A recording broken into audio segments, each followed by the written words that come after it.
Do you have a hot water tank and the pilot light don't stay lit when you let go of the red button, or the burner don't stay lit?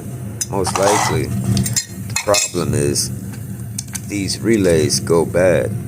You can test them with a 12-volt battery by hooking up negative to the power. These little things.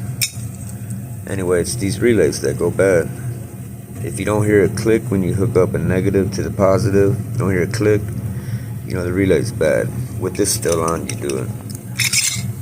There's a prong here and a prong there and a prong there. Negative to the positive, negative to the positive. If you don't hear a click, it's the relay. Anyway, these go bad because the little prong disconnects from them.